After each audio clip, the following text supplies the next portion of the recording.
Hello बच्चों, नमस्कार। स्वागत है आप सभी का डाउटनट पर। क्या हाल चाल हैं, कैसे हैं आप सभी? आशा करता हूँ एकदम बढ़िया होंगे।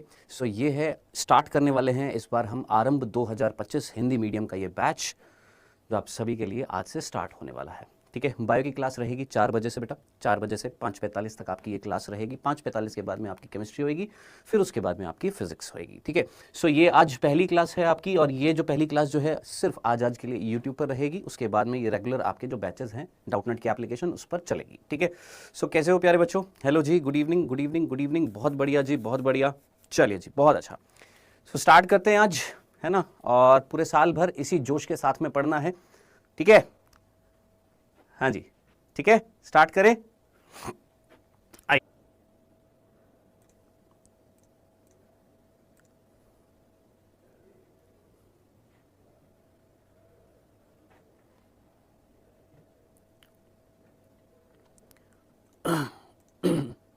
इसको फुल करना स्क्रीन को। हाँ हाँ जी बेटा, अभी आवाज आ रही है? एक बार मुझे बताइएगा, आवाज आ रही है? दिखाई दे रहा हूं मैं? एक बार आराम से तसल्ली से देख लीजिए, आपको आवाज आ रही है, आपको मैं दिखाई दे रहा हूं? थोड़ा सा छोटा करना। ठीक है, चल। सो कुछ कुछ चीज़ें हैं, पहले मैं वो बता देता हूँ। आपको आवाज़ आने लग गई, आपको मैं दिखाई देने लग गया हूँ। कुछ कुछ चीज़ें हैं वो मैं पहले क्लियर कर देता हूँ, क्या क्या कैसे कैसे होएगा। ठीक है, एक बार पहले बातों को ज़रा ध्यान से सुन लीजिएगा बेटा, किस तरीके से हम देखने वाले हैं। ठीक है, आइए समझते हैं इस चीज़ को।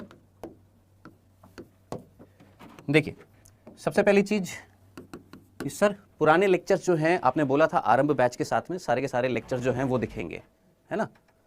अभी अभी दिखाई दे रहा है इधर? इसमें सामने स्क्रीन कहाँ है? ठीक है, हाँ जी। आपने बोला था कि सर आरंभ 2024 के लेक्चर्स जो हैं वो कब मिलेंगे? तो आज जितने भी बच्चे एनरोल हो जाएंगे सारे के सारे, क्योंकि आज लास्ट डेट है एनरोलमेंट की, तो आज लास्ट डेट है किस चीज की? एनरोलमेंट की, है ना?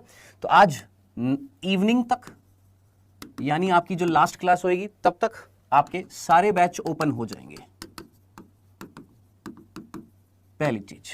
दूसरा, स्पैम मत करना, बिल्कुल भी अलाउड नहीं रहेगा। आलतू फालतू इरेगुलर कमेंट्स मत करना। दो ही चीज की ये गुहार रहेगी, ठीक है, बाकी और कुछ नहीं है। बाकी तीसरा, आपको जब मैं पढ़ाऊं तो ध्यान से पढ़ना, ध्यान से चीजों को सुनना है। हम एनसीईआरटी भी कवर करेंगे और एनसीईआरटी बेस्ड क्वेश्चन भी कवर करेंगे। ठीक है, एनसीईआरटी की थ्योरी भी कवर करेंगे और साथ साथ उसके जो क्वेश्चंस जो हैं वो भी कवर करेंगे। तो दोनों चीजें अपन कवर करने वाले हैं बायो में। बस इस चीज को ध्यान रखना, आलतू फालतू स्पैम मत करना। और आज जो है आपको इवनिंग तक सारे बैच जो हैं वो ओपन हो जाएंगे। ठीक है, इसके अलावा कोई फालतू ज्ञान देने की मेरे को कोई जरूरत नहीं है। आप सारे के सारे बच्चे समझदार हैं, बिल्कुल बिल्कुल मैच्योर बच्चे हैं, मैच्योरिटी के साथ में हम लोग चलेंगे। आइए तो शुरुआत करते हैं आज के पहले लेक्चर की। चैप्टर का नाम है कोशिका, जीवन की इकाई, cell, basic unit of life. ये हम लोग स्टार्ट करने वाले हैं। मार्क जोसेफ मैंने ये ऑलरेडी बता दिया है बेटा जी आपको। ठीक है, चलिए आगे आने वाले समय में 3 बजे भी होएगा। ठीक है, आइए। सो इस चैप्टर में हम क्या क्या किस तरीके से पढ़ने वाले हैं। सबसे पहले इस चैप्टर में हम थोड़ा बहुत क्या देखेंगे, इसका परिचय देखेंगे, सेल से रिलेटेड थोड़ी थोड़ी इंफॉर्मेशन देखेंगे। फिर उसके बाद कोशिका सिद्धांत पढ़ेंगे। फिर उसके बाद कोशिका का समग्र अवलोकन जो होता है, या उसका एनालिसिस जो होता है, उसका अध्ययन जो होता है, उसका आकार कितना होता है, कौन सी सबसे बड़ी होती है, कौन सी सबसे छोटी होती है, ये सारी चीज पढ़ेंगे। फिर उसके बाद में प्रोकैरियोटिक कोशिका पढ़ेंगे। फिर उसके बाद में यूकैरियोटिक कोशिका पढ़ेंगे। डन। तो इस प्रकार ये इस चैप्टर का इंडेक्स रहने वाला है। इस चैप्टर में इस तरीके से हम पढ़ने वाले हैं। एक और चीज जो कई बच्चे मेरे को पता है आप में से पूछेंगे, सर क्वेश्चन की प्रैक्टिस कहां से करेंगे? आपके पास कोई स्पेसिफिक बुक होनी चाहिए। वैसे तो मैं बोलूंगा अभी के लिए कोई जरूरत नहीं पड़ेगी क्वेश्चन की, बुक की सब कुछ मैं ही आपको प्रोवाइड करूंगा, सब कुछ मैं ही आपको दूंगा। बाकी आप में से कई होंगे जो ड्रॉपर होंगे, है ना, और आप बोलेंगे सर नोट्स बनाएं या नहीं बनाएं। नोट्स जो हैं क्या वो बनाने चाहिए या नहीं बनाने चाहिए? देखिए, मैक्सिमम केसेस में मैं यही बोलूंगा कि अगर आप पूरे साल भर की प्रिपरेशन स्टार्ट कर रहे हैं तो यस, नोट्स बनाइए, मेरे साथ साथ नोट्स बनाइए। ड्रॉपर हैं तो भी छोटे छोटे पॉइंट वाइज नोट्स बनाइए, है ना। और यही है कि प्लीज नोट्स साथ साथ बनाते रहिएगा। जो जो चीज मैं बताता जाऊं वो अपनी कॉपी में लिखते जाइएगा। ठीक है, चलो स्टार्ट करें। आइए, सबसे पहले हम क्या देखेंगे, इस चैप्टर का परिचय पढ़ेंगे। ठीक है, फिर उसके बाद में कोशिका सिद्धांत पढ़ेंगे। फिर कोशिका का समग्र अवलोकन करेंगे। फिर प्रोकैरियोटिक कोशिका, फिर यूकैरियोटिक कोशिका। ठीक है, स्टार्ट करें। चलिए आइए, तो सबसे पहले हम बात करने वाले हैं इस चैप्टर के परिचय की, इस चैप्टर की नॉर्मल बातों की, ठीक है। बिंदु दर बिंदु चीजों को पढ़ेंगे। सबसे पहला बिंदु, हम कोशिका को क्या बोलते हैं? कोशिका जीवन की संरचनात्मक और क्रियात्मक इकाई बोलते हैं, यही बोलते हैं ना, जीवन की संरचनात्मक और क्रियात्मक इकाई है, यही बोलते हैं। कोशिका जो है वो जीवन की संरचनात्मक और क्रियात्मक इकाई है। हम एक जीव हैं, हाँ जी। तो कोई भी जीव जो होता है उसकी संरचना कौन बना रहा है? सर, कोशिका। उसी कोशिका के अंदर सारे के सारे क्या हो रहे हैं? कार्य हो रहे हैं। तो जीवन की संरचना, एक सजीव की संरचना कौन बना रहा है? कोशिका। एक सजीव के अंदर जितने भी कार्य हो रहे हैं, क्रियात्मक मींस फंक्शनल, फंक्शन जो हो रहे हैं वो भी किस में हो रहे हैं? सर, कोशिका में हो रहे हैं। सिंपल सा बिंदु था, कोई कंफ्यूजन वाली बात नहीं है। मैं बार बार पूछता जाऊंगा आपसे कि कोई कंफ्यूजन हो तो बता दीजिएगा, ठीक है। सिंपल सा बिंदु था, इसमें कोई कंफ्यूजन तो नहीं है कि कोशिका जीवन की संरचनात्मक और क्रियात्मक इकाई है, इसमें कोई दिक्कत तो नहीं थी पहले बिंदु में। बहुत सिंपल सी बात थी, सिंपल सा परिचय, सिंपल सा पहला बिंदु कि कोशिका जीवन की संरचनात्मक और क्रियात्मक इकाई है। डन। सर, नोट्स पीडीएफ कहां पर मिलेगा? ओरिएंटेशन में मेरे भाई सब कुछ बताया था, फिर बता देता हूं। आप अपनी जब एप्लीकेशन पर जाएंगे तो उसी एप्लीकेशन पर आपको नोट्स का ऑप्शन भी आएगा, वो शाम तक सारे के सारे आ जाएंगे आपके पास में, ठीक है दोस्त। चलिए दूसरा बिंदु, बहुत सीधा सा, ठीक है। क्या कोशिका सबसे छोटी जीवित इकाई बोल सकता हूं मैं कोशिका को? क्या कोशिका सबसे छोटी जीवित इकाई है? अब इस लाइन का मतलब समझना कि कोशिका सबसे छोटी जीवित इकाई है। कोशिका जो है वो सबसे छोटी जीवित इकाई है। इसका मीनिंग क्या है? अगर आपसे कोई पूछे कि कोशिका से छोटा छोटी कोई संरचना, कोशिका से छोटी कोई संरचना स्वतंत्र अस्तित्व रखती है या नहीं रखती है? बताइए।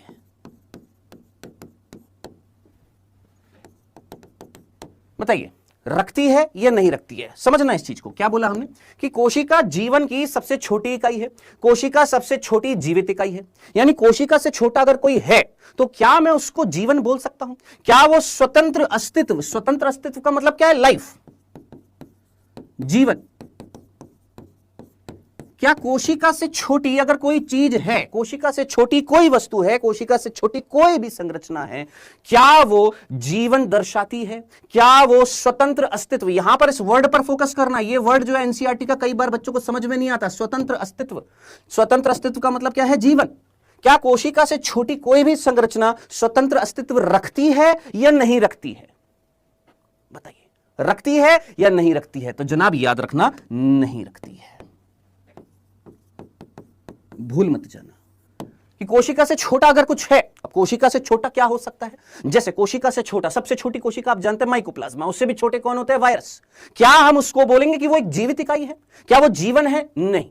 तो याद रखना, सबसे छोटी जीवन की इकाई जो होती है, सबसे छोटी इकाई, सबसे बेसिक यूनिट जो जीवन दर्शाती है वो कौन होती है? कोशिका होती है। अगर कोशिका से छोटी कोई भी चीज है, कोशिका से छोटी कोई भी चीज है तो वो जीवन नहीं दर्शाएगी। जीवन केवल और केवल स्वतंत्र रूप से एक सेल दर्शाती है। क्या यहां तक के ये दो बिंदु में किसी को कोई दिक्कत थी? यहां तक की बात में, यहां तक कि इन दोनों बिंदुओं में किसी को कोई कंफ्यूजन? वापस से रिपीट करूं, वापस से सुनना। एक बार में चीज समझ में नहीं आती है, दूसरी बार में आएगी। कोशिका जीवन की संरचनात्मक क्रियात्मक इकाई, ओके सर, है ना। कोशिका जो है वो हर एक जीव की संरचना भी बनाती है और उसी कोशिका में क्या होता है? कार्य भी होता है। सर, इकाई का मतलब यहां पर क्या था? यूनिट का मतलब क्या है कि कोशिका सबसे छोटी जीवित इकाई है। कोशिका से छोटा अगर कुछ है तो वो स्वतंत्र अस्तित्व नहीं रखता, वो जीवन नहीं दर्शाता, वो लाइफ नहीं दर्शाता है। डन। सिंपल से दो बिंदु थे, कोई कंफ्यूजन नहीं है। चलें आगे। आइए तीसरा बिंदु, मेरे साथ साथ लिखते जा रहे हैं, यह बिंदु इंपॉर्टेंट है, स्टार बना लीजिएगा इस पर। सिंपल सा था। आइए तीसरा बिंदु कहता है कि कोशिका क्या बनाती है? एक जीव का निर्माण करती है। अब कोशिका की संख्या के आधार पर, कोशिका की संख्या के आधार पर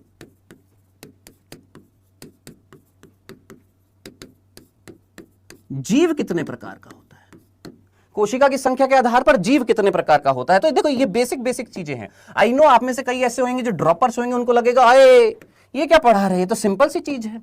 एक दिन में बेटा तू नीट क्रैक नहीं करेगा ना, टाइम लगेगा ना। तेरे साथ साथ और भी बच्चे हैं, सभी को बिल्कुल जीरो से स्टार्ट करना पड़ेगा, बिल्कुल बेसिक से स्टार्ट करना पड़ेगा। तो हमने बोला कोशिका की संख्या के आधार पर जीव कितने प्रकार के, 2 प्रकार के। एक हमने बोला एकल कोशिकीय, एक हमने बोला एकल कोशिकीय जीव, और एक हमने बोले बहुकोशिकीय जीव। एक हमने बोले एकल कोशिकीय जीव और एक हमने बोले बहुकोशिकीय जीव। अब नाम से पता लग रहा है यूनिसेल्युलर ऑर्गेनिज्म और मल्टीसेल्युलर ऑर्गेनिज्म,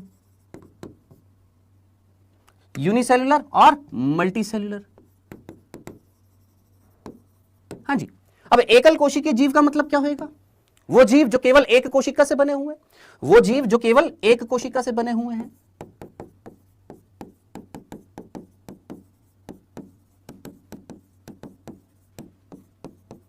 वो जीव जो केवल एक कोशिका से निर्मित है, वो जीव जो कई कोशिकाओं से निर्मित है।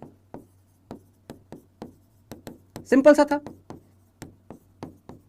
बिल्कुल बेसिक सी चीज, कोई कंफ्यूजन नहीं है। वो जीव जो केवल एक ही सेल से बने हुए हैं, एकल कोशिकीय जीव। वो जो कई सारी कोशिकाओं से निर्मित हैं, बहुकोशिकीय जीव। आपसे अगर मैं एग्जांपल पूछूं तो एग्जांपल मुझे बताएगा कोई सा बालक, एग्जांपल मुझे बता दीजिए एकल कोशिकीय जीव का, एक सिंपल सा एग्जांपल बता दीजिए।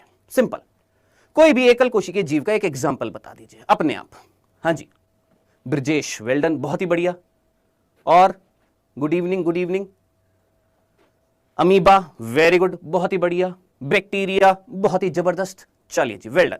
ये तो मैंने आपसे एग्जांपल पूछा, आप में से किसी ने बोला सर बैक्टीरिया, मैंने कहा बहुत बढ़िया। बैक्टीरिया, जिसको हिंदी में हमने क्या बोला सर, जीवाणु। चलो, किसी ने कहा सर अमीबा, मैंने कहा बहुत बढ़िया। और किसी ने बोला प्रोटोजोआ, मैंने कहा बहुत बढ़िया। चलिए जी, बहुत बढ़िया, है ना। बैक्टीरिया हो गया, अमीबा हो गया, प्रोटोजोआ हो गया, है ना। अब मैं आपसे कहता हूं, आप में से कितने बच्चे हैं, पहले तो मुझे ये बताइए, जो अभी शायद 12th में भी होंगे, ड्रॉपर भी होंगे, आप में से कितने बच्चे हैं जिन्होंने ये नाम सुना है, आर.एच. विटेकर? सुना है ना? हाँ सर। आर.एच. विटेकर ने कौन से जगत प्रणाली दी थी? 5 जगत प्रणाली दी थी। हाँ सर, 5 जगत प्रणाली। सर 5 जगत प्रणाली का मतलब, आर.एच. विटेकर ने इस पृथ्वी पर जितने भी जीव हैं उनको कितने जगत में बांटा था? 5 जगत में बांटा था। हाँ जी, कौन कौन से याद करिए सर। सबसे पहला मुनेरा, सर हिंदी में मुनेरा। दूसरा कौन सा था सर? प्रोटिस्टा, हिंदी में प्रोटिस्टा। जहां इंग्लिश की जरूरत होगी इंग्लिश भी बताता जाऊंगा। तीसरा कवक, फंजाई, कवक, है ना। चौथा प्लांटी, पादप या वनस्पति जगत बोल दीजिए। और 5वां एनिमेलिया, यानी प्राणी जगत। सिंपल, है ना।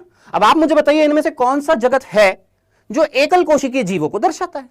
ये तो चलो आपने एग्जाम्पल बता दिए। अब मैं आपसे पूछता हूं, बताओ कौन सा जगत है जिसके अंदर एकल कोशिकीय जीवों को रखा जाएगा? इनमें से कौन सा जगत है जिसमें एकल कोशिकीय जीवों को रखा जाता है? अपवाद नहीं देखेंगे हम यहां पर। अब देखेंगे अपवाद तो आपको प्लांटे में भी अपवाद मिल जाएंगे, अपवाद नहीं पढ़ेंगे हम, नॉर्मल बेसिक से स्टार्ट कर रहे हैं। इनमें से कौन से जगत हैं जिनमें एकल कोशिकीय जीवों को रखा जाता है? तो सर मुनेरा में एकल कोशिकीय होते हैं कि बहुकोशिकीय होता है? आप बहुत अच्छे तरीके से जानते हैं सर, एकल कोशिकीय। कौन से होते हैं सर? एकल कोशिकीय होते हैं, बिल्कुल मुनेरा में, है ना। जैसे बैक्टीरिया हो गया, आर्की बैक्टीरिया हो गया, माइकोप्लाज्मा हो गया, है ना, नील हरित शैवाल हो गया, ये सारे के सारे कौन है सर? एकल कोशिकीय। हाँ बिल्कुल। अब आप मुझे बताइए, क्या प्रोटिस्टा जगत में भी एकल कोशिकीय आते हैं? हाँ जनाब। तो प्रोटिस्टा जगत में भी कैसे होते हैं? एकल कोशिकीय। बाकी ये जो जगत जो होते हैं इनमें कैसे होते हैं? बहुकोशिकीय, है ना। अब कुछ कुछ अपवाद आपको मिलेंगे, जैसे कवक जगत में आपको मिलेगा यीस्ट।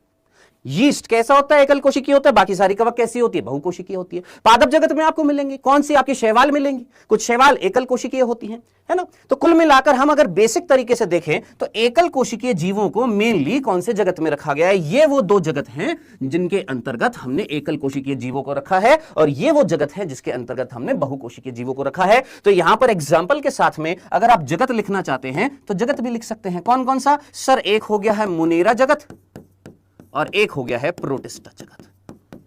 आई नो आप में से कई ऐसे बच्चे होंगे जिन्होंने ये सारी चीजें जानते हैं, आपको प्रोटिस्टा जगत का वर्गीकरण पूरा याद होगा। हम अभी वो नहीं देख रहे, हम सिंपल तरीके से बेसिक से स्टार्ट कर रहे हैं। तो एकल कोशिकीय जीवों के उदाहरण कौन से हो जाएंगे? मुनेरा जगत हो जाएगा, प्रोटिस्टा जगत। बहुकोशिकीय जीवों के उदाहरण कौन से हो जाएंगे? सर कवक जगत हो जाएगा, पादप जगत हो जाएगा और प्राणी जगत हो जाएगा। क्या यहां तक इन 3 बिंदुओं में किसी को कोई दिक्कत थी? यहां तक इन 3 बिंदुओं में, यहां तक की बात में किसी को कोई दिक्कत थी? नहीं मेरे भाई, यहां तक सिंपल सा था, कोई कंफ्यूजन था क्या यहां तक? नहीं ना। चलें आगे, सिंपल सा 3 बिंदु। पहला बिंदु, कोशिका जीवन की संरचनात्मक क्रियात्मक इकाई है। हां जी, जीवन की जितनी भी क्रियाएं होनी है ना, जीवन की कौन सी उपापचय अभिक्रिया है, मेटाबॉलिक रिएक्शंस, किसी चीज का बनना, किसी चीज का टूटना है, कहां पर होएंगी वो क्रिया? सेल के अंदर। सेल क्या बनाएगी? स्ट्रक्चर बनाएगी। किसकी? सजीव की। सेल से छोटा कोई भी जीवन कहीं पर नहीं मिलेगा। जीवन की सबसे छोटी इकाई कौन? सेल। सेल से छोटी कोई भी संरचना जीवन नहीं दर्शाती, स्वतंत्र अस्तित्व नहीं दर्शाती। स्वतंत्र अस्तित्व कहां पर दिखाई दे रहा है? सर एकल कोशिकीय जीवों में स्वतंत्र अस्तित्व दिखाई दे रहा है, क्योंकि एक ही कोशिका के अंदर सारे के सारे कार्य हो रहे हैं। डन? क्लियर? यहां तक की बात? सर सुनो, बोलो आर के पटेल, बोलो। सर बैक्टीरिया यूनिसेल्युलर नहीं होएगा? बिल्कुल होएगा मेरे भाई। ये देख, बैक्टीरिया जिसको हमने जीवाणु बोला है, एकल कोशिकीय यूनिसेल्युलर है, यहां पर लिखा है दोस्त मैंने। हां जी, यहां तक डन, सिंपल। सर एनिमेलिया में कोई अपवाद नहीं है? बिल्कुल। प्रोटोजोअन्स जो होते हैं, प्रोटोजोअन्स जो होते हैं, वैसे प्रोटिस्टा जगत में रखे गए हैं, लेकिन प्रोटोजोअन्स जो होते हैं, प्रोटोजोअन्स जो एनिमल किंगडम के अंतर्गत रखे गए थे, वो भी क्या है? अपवाद हैं, एकल कोशिकीय, लेकिन फाइनली उनको हमने किस में रख दिया? प्रोटिस्टा जगत में। सर क्या ये डेमो क्लास है? नहीं बेटा, कोई डेमो क्लास नहीं है, आपकी प्रॉपर क्लास स्टार्ट हो चुकी है। मेरे साथ साथ नोट्स बनाना स्टार्ट कर दीजिएगा, ठीक है? सर तीसरे पॉइंट को दोबारा बता दीजिए, मैं वापस से बता रहा हूं, ध्यान से सुनना। मैंने बोला कोशिका की संख्या के आधार पर जीव कितने प्रकार के हैं। जीव यानी एक ऑर्गेनिज्म, आप एक ऑर्गेनिज्म है, मैं एक ऑर्गेनिज्म हूं, है ना? जितने भी जीव आपको बाहर दिखाई दे रहे हैं, जीव या तो एकल कोशिकीय हो सकता है, यानी सिर्फ एक सेल से बना हो सकता है, या बहुत सारी सेल से बना हो सकता है। अब एक सेल से जो बना होता है उसके एग्जाम्पल क्या है? सर बैक्टीरिया है, सर अमीबा है, सर प्रोटोजुआ है। सर ये किस में मिलते हैं? अब मैं आपसे बोलूं, बैक्टीरिया किस में आता है? मुनेरा जगत में। अमीबा प्रोटोजुआ किस में आते हैं? सर प्रोटिस्टा जगत में। तो हमने यहां पर इतनी सी बात लिखी कि आर.एच. विटेकर ने 5 जगतों में जीवों को बांटा, जिसमें से पहला और दूसरा जगत जो है, इन जगत के अंदर एकल कोशिकीय जीवों को रखा जाता है। सिंपल। हाँ जी सर, बैक्टीरिया मोनेरा में है या प्रोटिस्टा में? बेटा बैक्टीरिया जो आता है वो मोनेरा में आता है।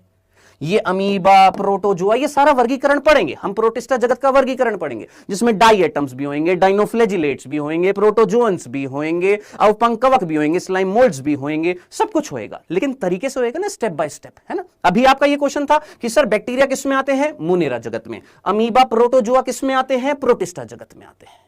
सिंपल। सर पैरामीशियम किस में आएगा? सर पैरामीशियम किस में आएगा? पैरामीशियम भी प्रोटिस्टा जगत में आएगा। पक्षमा भी प्रोटोजुआ में आएगा।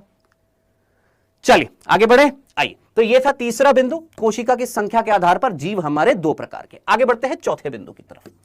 चौथा बिंदु जो है वो कुछ हम वैज्ञानिकों की बात करने वाले हैं जो कोशिका की खोज से संबंधित है। किसकी बात करने वाले हैं? कुछ वैज्ञानिकों की बात करने वाले हैं जो कोशिका की खोज से संबंधित है। चलिए, सर्वप्रथम कोशिका की खोज किसने करी? सर्वप्रथम कोशिका की खोज किसने करी? चलिए जी, आंसर। हां जी, सर्वप्रथम सबसे पहले कोशिका की खोज किसने करी? चलिए, मैक्सिमम बच्चों ने आंसर दे दिया है सर, रॉबर्ट हुक ने करी थी। बहुत बढ़िया। क्या सर ये बिंदु हमारी एनसीईआरटी में है? नहीं जनाब, ये बिंदु आपकी एनसीईआरटी में नहीं लिखा हुआ है, लेकिन क्या याद रखना है? बिल्कुल याद रखना है। तो सबसे पहले कोशिका की खोज किसने करी थी सर? रॉबर्ट हुक ने करी। लेकिन रॉबर्ट हुक ने जो कोशिका खोजी थी वो कौन सी कोशिका थी? वो थी मृत कोशिका। अब सर ये मृत कोशिका क्या होती है? बात करेंगे आगे आगे, जैसे कारवा बढ़ता जाएगा चीजें भी समझ में आएगी। अभी सिर्फ इतना याद रखना, कौन सी? Dead cell. कौन सी सेल खोजी थी? मृत कोशिका खोजी थी। किसने? रॉबर्ट हुक ने। और वो कौन सी कोशिका थी? वो थी आपकी कॉर्क कोशिका।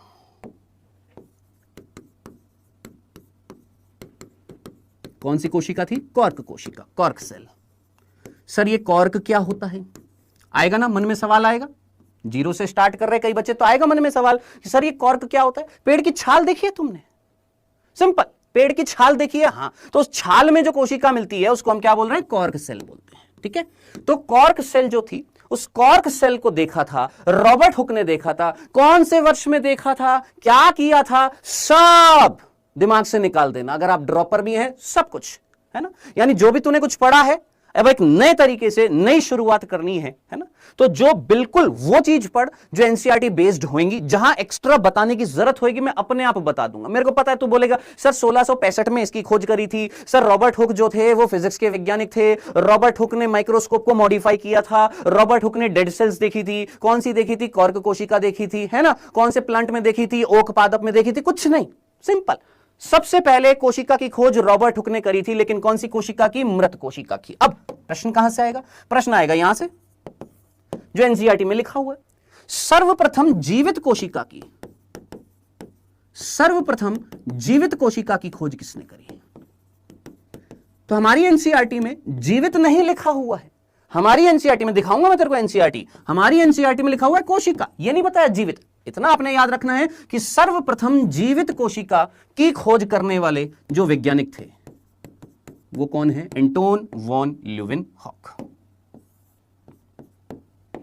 कौन है जनाब? Anton von Leeuwenhoek.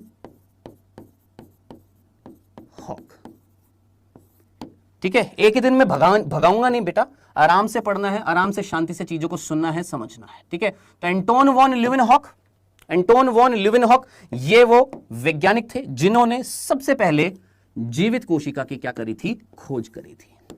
ठीक है, अब कौन सी जीवित कोशिका की खोज करी थी, क्या करी थी? कुछ नहीं, बस इतना सा।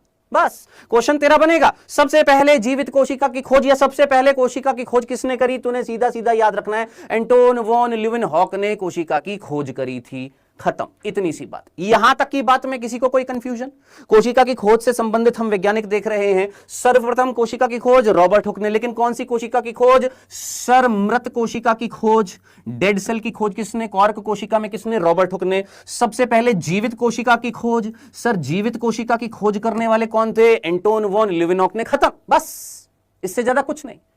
यानी तू उस चीज पर फोकस कर जो तेरी एनसीईआरटी बेस्ड है, जहां से क्वेश्चन आने की संभावना होगी। खत्म। चलिए जी, कितने बिंदु? 5। छठे बिंदु पर आते हैं। छठा बिंदु यह बोलता है कि भैया कोशिका के अंदर कोई केंद्रक नामक संरचना पाई जाती है, तो केंद्रक की खोज किसने करी थी? केंद्रक, जिसको हम क्या बोलते हैं? न्यूक्लियस कहते हैं।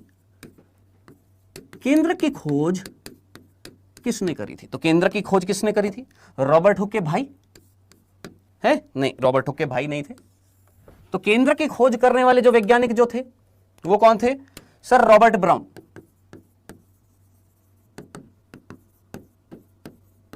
कौन थे? Robert brown. Simple, Robert brown ने केंद्र की खोज करी थी। अब देखो यहां पर दो किस्म के बच्चे मिलेंगे जो अननेसेसरी फालतू की चीज याद करने की कोशिश करेंगे। ठीक है, ट्राई करिए अपनी एनसीईआरटी बेस्ड चीजों को पढ़ने की, ट्राई करिएगा सिर्फ और सिर्फ एनसीईआरटी बेस्ड चीजें पढ़नी है। तो यहां पर वर्ष याद रखेगा। कई ऐसे होते हैं, सर कौन से वर्ष में करी थी, सर किसमें करी थी? हालांकि मैंने ही ये पहले पढ़ाया था, लेकिन अब मैं खुद ही तेरे से कह रहा हूं, छोड़ दे सब कुछ, सिर्फ एनसीईआरटी बेस्ड चीजें याद रख। केंद्रक की खोज रॉबर्ट ब्राउन, जीवित कोशिका की खोज ल्यूवेनहॉक, मृत कोशिका की खोज रॉबर्ट हुक। खत्म, बस इतना सा। चलें आगे, आइए आगे बढ़ते हैं। सातवां बिंदु। सातवां बिंदु यह बोलता है कि जैसे जैसे वर्ष गुजरे, जैसे जैसे टाइम निकला, तो कहीं ना कहीं साइंस में तरक्की हुई, कहीं ना कहीं किस में तरक्की हुई? बायो में तरक्की हुई, साइंस में तरक्की हुई, विज्ञान में तरक्की हुई। ठीक है, तो जैसे जैसे टाइम गुजरा वैसे वैसे तरक्की हुई, वैसे वैसे साइंस ने अपने अंदर, साइंस जो है उसमें क्या हुआ? चेंजेस आए, है ना। क्या आए थे? माइक्रोस्कोप। किसका डेवलपमेंट हुआ? सर सूक्ष्मदर्शी जो है, सूक्ष्मदर्शी जो है उसमें क्या हुआ? सर डेवलपमेंट हुआ, सर विकास हुआ। किसका विकास हुआ मेरे भाई? माइक्रोस्कोप का विकास हुआ। अब जैसे जैसे माइक्रोस्कोप का विकास हुआ, सर मैं ड्रॉपर हूं तो क्या हमें नोट्स बनाने पड़ेंगे? हमारे पास लास्ट ईयर के नोट्स हैं, बनाएं। बिल्कुल बना मेरे साथ में। ठीक है, माइक्रोस्कोप जो है जैसे जैसे माइक्रोस्कोप का विकास हुआ तो कई अलग अलग प्रकार के माइक्रोस्कोप आए। आपकी एनसीईआरटी में 2 प्रकार के माइक्रोस्कोप लिखे हुए हैं। अगर आप एनसीईआरटी को फॉलो कर रहे हैं ध्यान से, तो आपकी एनसीईआरटी में 2 प्रकार के माइक्रोस्कोप लिखे हुए हैं पेज नंबर 87 पर। ये जितनी भी बातें मैं आपको बता रहा हूं, ये जितने भी बिंदु मैंने यहां पर लिखाए हैं आपको, ये सारे के सारे, ये है न्यू एनसीईआरटी में, जिसको आपको फॉलो करना है। न्यू एनसीईआरटी में, नई एनसीईआरटी में, ये कौन से पेज पर है? पेज नंबर 87 पर है।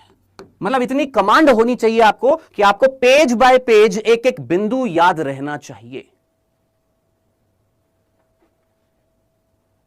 ठीक है सर, आपने ये नहीं बताया जीवन की सभी क्रियाओं को करने में सक्षम होनी चाहिए। अरे बांगड़ू, ये क्या बताया मैंने? ये क्या बताया मैंने आपको कि एक जीवन जो है, एक सजीव जो है, उसकी संरचना कौन बनाएगी? कोशिका। उसके अंदर समस्त कार्य कौन करेगी? कोशिका। कोशिका से छोटा कोई भी स्वतंत्र अस्तित्व नहीं होगा। क्या ये बताया कि नहीं बताया? कैसी बात कर रहा है, नहीं बताया? तो न्यू एनसीईआरटी में पेज नंबर 87 पर जितनी भी बातें मैं आपको बोल रहा हूं, ये सब कुछ लिखी हुई है। ठीक है, जिसमें से क्या नहीं लिखा हुआ, ये नहीं लिखा हुआ, लेकिन ये याद रखना क्यों? क्योंकि रॉबर्ट हुक कहीं ना कहीं आपको मिलते हैं जिन्होंने मृत कोशिका की खोज करी थी। कौन सी? कॉर्क कोशिका। जीवित एंटोन वॉन ल्यूवेनहॉक। केंद्रक की खोज रॉबर्ट ब्राउन। माइक्रोस्कोप का जब विकास हुआ तो 2 माइक्रोस्कोप वहां पर लिखे हुए हैं। एक लिखा हुआ है फेज कॉन्ट्रास्ट, मतलब एनसीईआरटी को बिल्कुल घोट कर पी जाना है इस तरीके से। एक लिखा हुआ है फेज कॉन्ट्रास्ट और एक लिखा हुआ है इलेक्ट्रॉन माइक्रोस्कोप।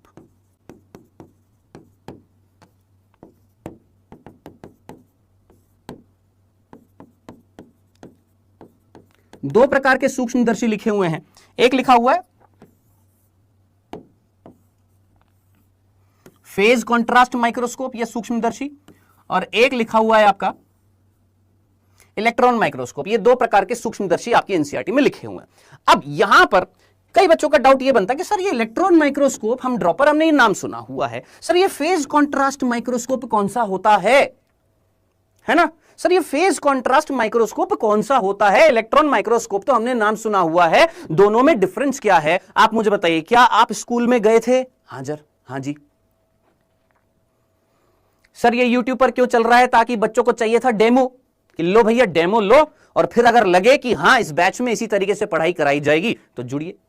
ईमानदारी से आपको आंसर दे दिया बस। चलिए, तो फेज कॉन्ट्रास्ट माइक्रोस्कोप और इलेक्ट्रॉन माइक्रोस्कोप में क्या डिफरेंस है, आइए समझते हैं इस चीज को। आप सभी स्कूल गए होगे तो वहां पर लैब में कहीं ना कहीं घुसे होंगे, और लैब में आप लोगों ने कुछ क्या किया था? सर प्याज की झिल्ली ली थी, है ना, और उस प्याज की झिल्ली को माइक्रोस्कोप में देखा था। वो माइक्रोस्कोप याद आ रहा है आपको? माइक्रोस्कोप याद आ रहा है? कुछ ऐसा माइक्रोस्कोप था क्या? कुछ ऐसा माइक्रोस्कोप था क्या जहां पर लाइट के सामने रखना पड़ता था, यहां पर स्पेसिमेन को लगाना पड़ता था और फिर आप इसके अंदर देखते थे? याद आ रहा है? यही है कौन सा? Phase contrast microscope.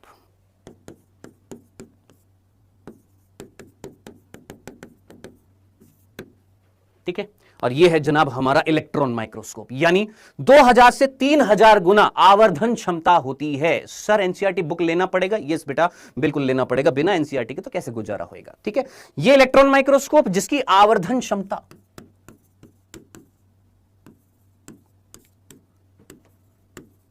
अब आवर्धन का मतलब होता है मैग्नीफाइंग पावर जो है वो इस माइक्रोस्कोप से, नॉर्मल माइक्रोस्कोप से, फेज कॉन्ट्रास्ट माइक्रोस्कोप से कितनी है? 2000 गुना है इसकी। अब इसका मतलब क्या है सर? 2000 गुना मतलब मैग्नीफाइंग का मतलब क्या होता है? जैसे आप लोगों ने चश्मा देखा होगा, चश्मा जो होता है, या नॉर्मल आप लोगों ने स्कूल में जब गए थे तो याद आ रहा आपने एक इस तरीके से ग्लास देखा होगा, मैग्नीफाइंग ग्लास, जिसमें छोटी सी चीज बड़ी हो जाती थी, है ना? बस उसी तरीके से इसकी जो मैग्निफिकेशन पावर जो होती है, मैग्नीफाइंग पावर जो होती है, आवर्धन क्षमता जो होती है, वो 2000 गुना ज्यादा है इस फेज कॉन्ट्रास्ट माइक्रोस्कोप। तो हमारी एनसीईआरटी क्या बोलती है कि जैसे जैसे माइक्रोस्कोप का विकास हुआ तो कोशिकीय संरचनाओं का अध्ययन आसान हुआ, कोशिका का अध्ययन और भी क्या हो गया? आसान हो गया। तो कोशिकीय अध्ययन जो है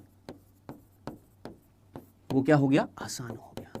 यानी कोशिका के अंदर जो कोशिकांग मिल रहे हैं उनका अध्ययन करना पड़ेगा। तो उनका अध्ययन करने के लिए एक कोशिका जो खुद सूक्ष्म है, उसके अंदर अति सूक्ष्म चीजें हैं, तो उनको देखने के लिए किसका विकास हो रहा था सर? माइक्रोस्कोप का, जिसमें फेज कॉन्ट्रास्ट माइक्रोस्कोप भी आए, इलेक्ट्रॉन माइक्रोस्कोप भी आए, और सबसे बेस्ट माइक्रोस्कोप जो है वो कौन सा है? इलेक्ट्रॉन माइक्रोस्कोप, जिसकी आवर्धन क्षमता जो है वो फेज कॉन्ट्रास्ट माइक्रोस्कोप से 2000 गुना ज्यादा है। क्या इतनी सी बात समझ में आ गई है? इसमें कोई कंफ्यूजन तो नहीं था? वापस से सुन लीजिए, फिर सुनने के बाद में फिर भी अगर डाउट आए तो फिर बोलिएगा। ध्यान से सुनिए, मैंने क्या क्या चीजें आपको बता दी। मैंने आपको बताया यहां से यहां वाली चीज तो मैंने आपको रिपीट कर दी थी। इसके बाद मैंने आपको बताया कि सबसे पहले कोशिका की खोज किसने करी सर? रॉबर्ट हुक ने। कौन सी? Dead cell. Sir dead cell क्या होती है? अभी आएगा। कॉर्क कोशिका थी, यानी छाल में जो कोशिका होती है जिसको हम कॉर्क कोशिका बोलते हैं, वो देखी थी। जीवित कोशिका कौन किसने देखी? Anton van Leeuwenhoek. कौन सी देखी? नहीं याद रखना आपने। केंद्र की खोज रॉबर्ट ब्राउन ने करी। जैसे जैसे विकास हुआ माइक्रोस्कोप का, कई प्रकार के माइक्रोस्कोप आए, जिसमें से एक फेज कॉन्ट्रास्ट और एक इलेक्ट्रॉन माइक्रोस्कोप हमारी एनसीईआरटी में लिखे हुए हैं कि जैसे जैसे माइक्रोस्कोप का डेवलपमेंट हुआ तो कोशिकीय संरचनाओं का अध्ययन और क्या होता गया? आसान होता गया।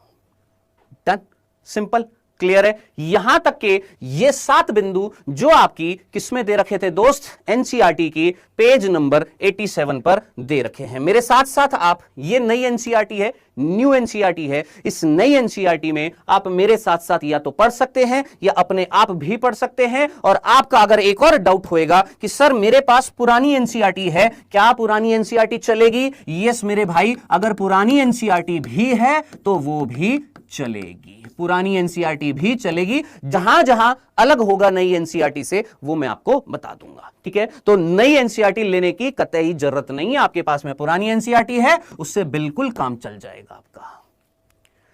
हाँ जी सर, नोट्स आपके वाले पढ़े या ऐप वाले? अब तू मेरे से पढ़ रहा है तो मेरे वाले पढ़ेगा। हाँ जी, देखिए सर हाइलाइट्स भी देंगे, ये हाइलाइटेड पोर्शन है, इस हाइलाइटेड पोर्शन को याद रखना है। देखिए यहां से यहां तक जो चीजें लिखी गई हैं उसमें यह बताया गया है कि जीव क्या होते हैं। जीव वो होते हैं, स्वतंत्र अस्तित्व किसका होता है ये आपको बता दिया है कि कोशिका से छोटी किसी भी चीज का स्वतंत्र अस्तित्व नहीं है। कोशिका जीवन की आधारभूत इकाई है। ठीक है जी। इसके बाद दे रखा है कि कोशिका जीवधारी स्वतंत्र अस्तित्व यापन कर सकते हैं। अब कौन स्वतंत्र अस्तित्व यापन कर सकता है जरा खुद सोचो। कोशिका से छोटा कोई भी स्वतंत्र अस्तित्व यापन नहीं कर सकता। तो स्वतंत्र अस्तित्व यापन कौन करेगा? कोशिका। जितने भी कार्य होंगे वो कहां पर होंगे? कोशिका। जितनी भी अभिक्रियाएं होंगी वो कहां पर होंगी? कोशिका। यही 2 बिंदु दे रखे कि स्वतंत्र अस्तित्व यापन करने वाली संरचना कौन? सर कोशिका। जीवन के सभी आवश्यक कार्य जो हैं वो कहां पर होंगे? कोशिका में होंगे। चाहे वो आपका श्वसन हो, चाहे वो उपापचय हो, चाहे वो उत्सर्जन हो, वो सब कुछ कहां पर होएगा? कोशिका।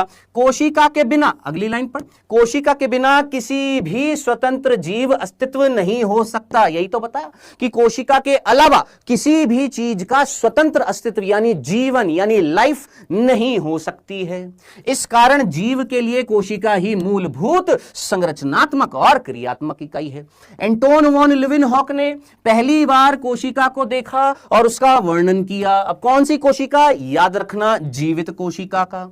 रॉबर्ट ब्राउन ने केंद्रक की खोज करी, सूक्ष्मदर्शी की खोज व बाद में इनके सुधार के बाद कौन सा? फेज कॉन्ट्रास्ट और इलेक्ट्रॉन सूक्ष्मदर्शी द्वारा हम कोशिका का विस्तृत संरचना और अध्ययन कर सकते हैं। यही सारी बातें मैंने आपको बताई हैं। बताइए जनाब, क्या ये सारा जो आपको बताया गया है क्लियर हो गया है? हमने इस पेज से, एनसीईआरटी के इस पेज से वो सारी की सारी बातें यहां पर टोटल 7 बिंदु बनाकर यहां पर लिख दी है।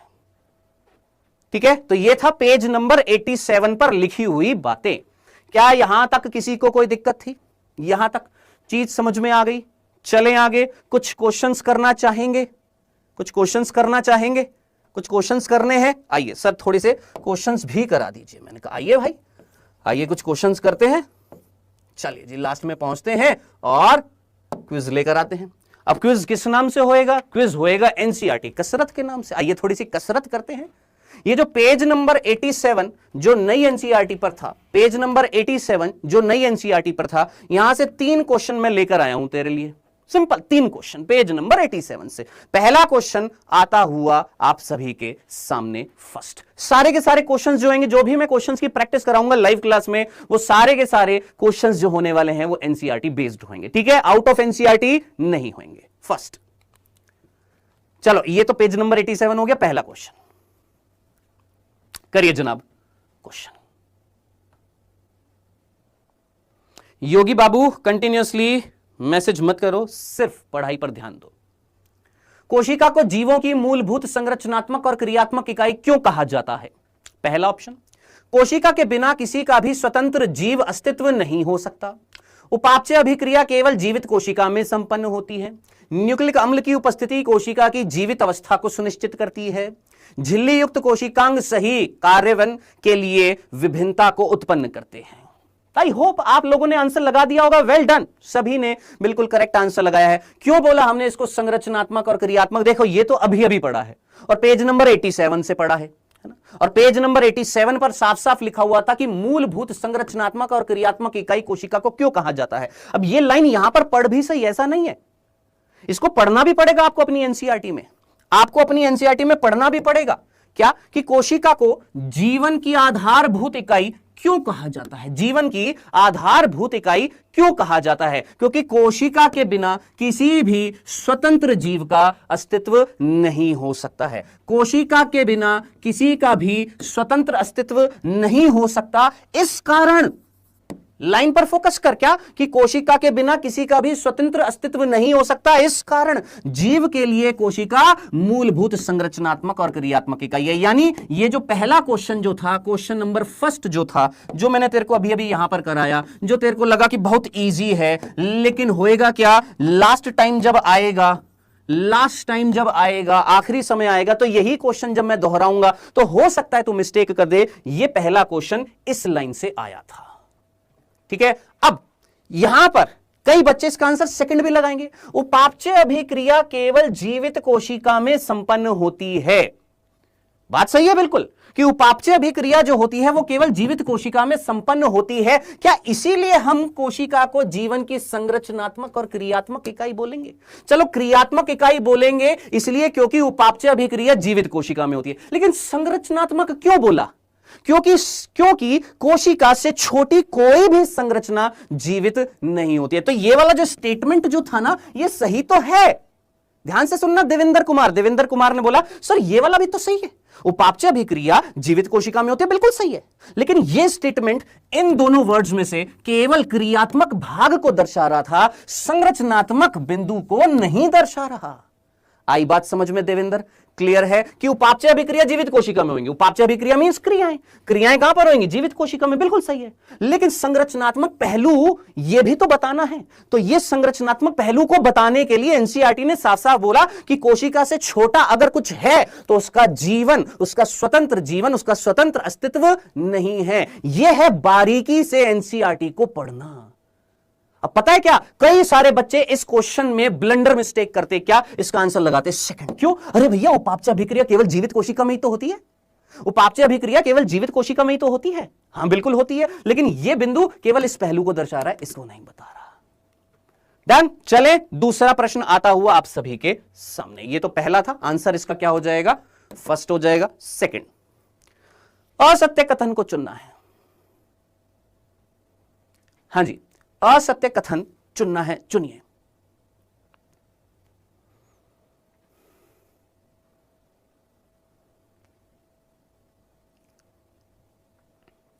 अरे भाई पहले स्टार्ट तो कर रोशन बरदा। अरे रोशन बरदा, आज पहला दिन है और पहले दिन में ही स्टार्ट हो गया तो। हाँ जी, असत्य कथन चुनना है। असत्य कथन चुनिए। चुन लिया सभी ने? कोई थर्ड लगा रहा है, कोई फोर्थ लगा रहा है, कोई सेकंड भी लगा रहा है। चलिए जी। सभी जीव ऊतक कोशिकाओं से बने होते हैं। कोशिका जीवन की मौलिक इकाई है। सभी निर्जीव जीव हो सकते हैं। विषाणु अकोशिकीय होते हैं। हाँ जी, फोर्थ ऑप्शन, फोर्थ ना पक्का? चलो एक बार थर्ड को पढ़े, एक बार ध्यान से पढ़े, एक बार थर्ड को। सभी निर्जीव जीव हो सकते हैं। जितने भी निर्जीव हैं वो सारे के सारे सजीव हो सकते हैं, जीव हो सकते हैं। क्या आपको लगता है ये सही है? क्या ये सही स्टेटमेंट है? ये निर्जीव है, ये निर्जीव है, क्या ये एक जीवित है? क्या इसमें कोशिका है? नहीं। तो कोई भी चीज जो जिसमें कोशिका नहीं है या जिसमें कोशिका नहीं मिल रही, उसको हम सजीव नहीं बोल सकते, उसको हम क्या बोलेंगे? निर्जीव बोलेंगे। तो सभी निर्जीव जीव हो सकते हैं? नहीं, सभी निर्जीव जीव नहीं हो सकते। ये गलत दे रखा है, और जब ये गलत दे रखा है तो आंसर भी क्या होएगा? थर्ड होएगा। अब आप बोलेंगे सर फोर्थ, बेटा क्वेश्चन पढ़ क्या लिखा होता? असत्य यानी गलत।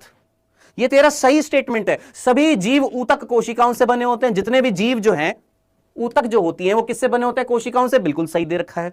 कोशिका जीवन की मौलिक या आधारभूत इकाई है। बिल्कुल सही है। विषाणु अकोशिकीय होते हैं। अकोशिकीय का मतलब?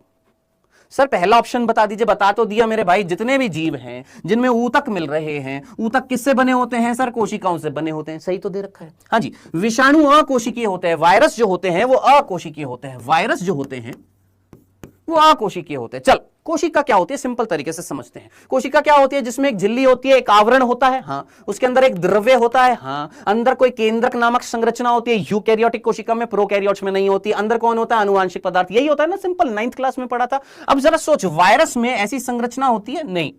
वायरस जो होता है वो केवल दो चीजों से बना होता है, और वो कौन होता है? एक होता है प्रोटीन और एक होता है न्यूक्लिक एसिड। न्यूक्लिक एसिड जिसको हम न्यूक्लिक अम्ल बोलते हैं। क्या इसमें कोशिकीय संरचना है? क्या यह कोशिका से बना होता है? नहीं, यह कोशिका से बना नहीं होता। यह एक अकोशिकीय संरचना होती है, ए सेल्यूलर स्ट्रक्चर होती है, जो कोशिकीय नहीं होती है। तो यह भी बिल्कुल सही दे रखा था। और वैसी बात है यार, देखने से पता लग रहा है कि पेज नंबर 87 से यह वाला क्वेश्चन बन रहा है कि सभी निर्जीव जीव हो सकते हैं, सभी निर्जीव जीव नहीं हो सकता। अब यह वाली लाइन जो है वो भी मैं तेरे को दिखा देता हूं।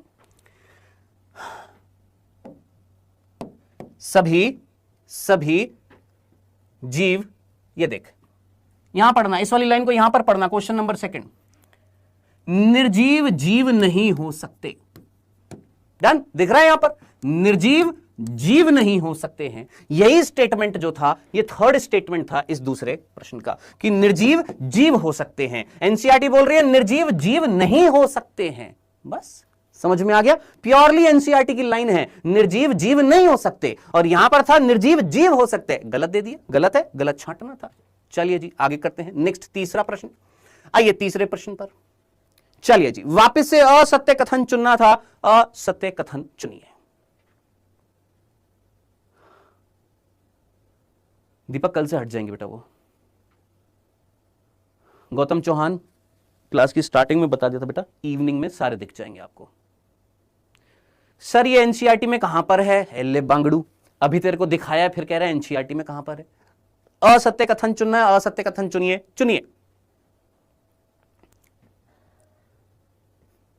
इससे ज्यादा सिंपल प्रश्न और क्या ले सकता है मेरे भाई? इससे ज्यादा सिंपल।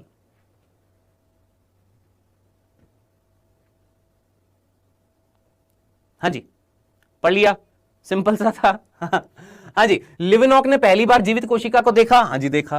रॉबर्ट ब्राउन ने कोशिका की खोज करी? नहीं जनाब, रॉबर्ट ब्राउन ने कोशिका की खोज करी नहीं, कोशिका थोड़ी ना, केंद्र की खोज करी थी। अब इतनी सी बात देखनी थी, इतनी सी बात। सॉर ये तो बहुत सिंपल था, पेज नंबर 87 से ये वाला क्वेश्चन बन रहा है। ले मेरे भाई, सिंपल सा था ये वाला। डन? क्लियर? चले आगे। चलिए, ये सिंपल से 3 प्रश्न थे जो हमारे पेज नंबर इस 87 से बनने की संभावना है। चलिए आगे बढ़ते हैं, वापस से अपने टॉपिक की तरफ बढ़ते हैं। और हमने सिंपल सा इस चैप्टर में हमने जो चीज पढ़नी थी वो ये पढ़नी थी। सबसे पहले हमने पढ़ना था परिचय। जो हमने परिचय पढ़ा पेज नंबर 87 पर, ये 7 बिंदु जो बन रहे थे वो मैंने आपको यहां पर बता दिए हैं। अब इसके बाद अगला जो टॉपिक आता है वो आता है यहां पर कोशिका की खोज से संबंधित कुछ वैज्ञानिक हमने देखे, जिसमें से ये हैं रॉबर्ट हुक, ये हैं बेटा जी आपके एंटोन वॉन ल्यूवेनहॉक। चित्र आपने याद नहीं रखने, बस ये मैं पुराने लेक्चर्स देख रहा था तो ये चित्र वहां पर थे तो मैं ले आया। अब हमें पढ़ना है अगला टॉपिक, और वो अगला टॉपिक जो पढ़ना है वो है कोशिका सिद्धांत। नेक्स्ट टॉपिक जो हमें पढ़ना है वो पढ़ना है कोशिका सिद्धांत। सर क्या क्वेश्चंस को भी नोट्स में लिखें? नहीं, क्वेश्चन को नोट्स में मत लिख। क्वेश्चंस को नोट्स में अलग से कोई नोट्स मत बना क्वेश्चन को लिखने के लिए। इन क्वेश्चंस की एक पीडीएफ मैं दूंगा। कब दूंगा? ये जो एनसीईआरटी कसरत मैंने तेरे को दिखाई है ना, एनसीईआरटी कसरत बोल दे, एनसीईआरटी एक्सरसाइज बोल दे, जो कुछ बोलना है बोल सकता है, तेरी मर्जी है ना। मेरे को नाम अच्छा लगा एक्सरसाइज, है ना, तो मैंने वो नाम दे दिया कसरत। ये जो एनसीईआरटी कसरत जो है ये मैं कब कराऊंगा? ये चैप्टर समाप्त होने के बाद में, चैप्टर फिनिश होने के बाद में ये प्योरली एनसीईआरटी बेस्ड आपको सारे के सारे बाय पेज बाय पेज आपको क्वेश्चंस की प्रैक्टिस कराऊंगा। डन? चलिए आगे बढ़ते हैं। अब नेक्स्ट टॉपिक जो हम पढ़ने वाले हैं वो है कोशिका सिद्धांत। ये याद रखना, पढ़ते हुए नंबरिंग, नोट्स बनाते हुए नंबरिंग बहुत इंपॉर्टेंट है। यहां पर नंबर देख रहा है तो सेकंड। इससे पहले हमने क्या पढ़ा था? सिंपल परिचय। पहला बिंदु क्या? परिचय। उस परिचय में टोटल कितने बिंदु देखे हमने? 7 बिंदु देखे थे जो पेज नंबर 87 से संबंधित थे। अब आ जाते हैं पेज नंबर 88 पर, जहां पर है कोशिका सिद्धांत। अब कोशिका सिद्धांत यहां से स्टार्ट हो रहा है, ये है पेज नंबर 88। इस पे नई एनसीईआरटी में पेज नंबर 88। ठीक है दोस्त, तो मेहनत आपको दिखेगी तो आप भी मेहनती बनेंगे। पेज बाय पेज एक एक चीज एनसीईआरटी की कवर करनी है हमें।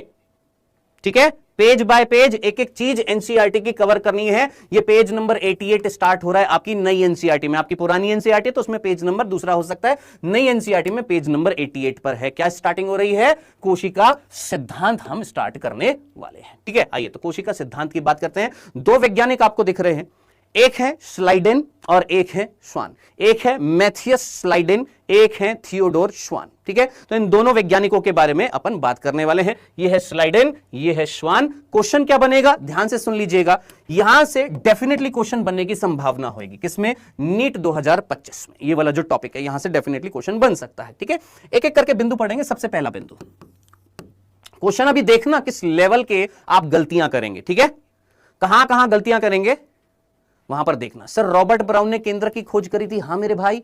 सर दिख नहीं रहा है कुछ भी है। ये कौन था भाई?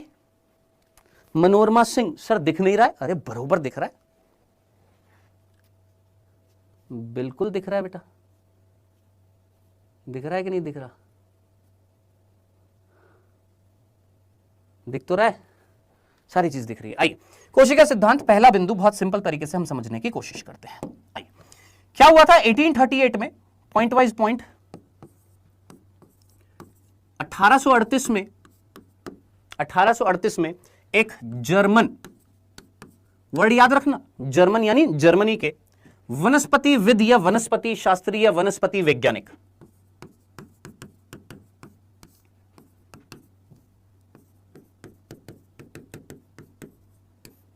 ठीक है, नाम आपको याद रखना है बहुत अच्छे तरीके से। कौन है आपके? Matthias Schleiden. ठीक है, इन्होंने किस पर कार्य किया? सर कार्य किया किस पर? ऑब्वियस ही बात है, वनस्पति वैज्ञानिक है यानी बॉटनिस्ट हैं। बॉटनिस्ट यानी बॉटनी से संबंधित, वनस्पति से संबंधित। तो किस पर कार्य करा इन्होंने? पादप पर कार्य करा। किस पर कार्य किया? पादपों पर कार्य किया। और क्या बताया? क्या बताया इन्होंने? ध्यान से सुनना, क्या बताया? सर साउंड नहीं आ रही है, बरोबर आ रही है। इन्होंने क्या बताया कि सभी पादप, सभी प्लांट्स, सभी पादप कोशिका से बने होते हैं।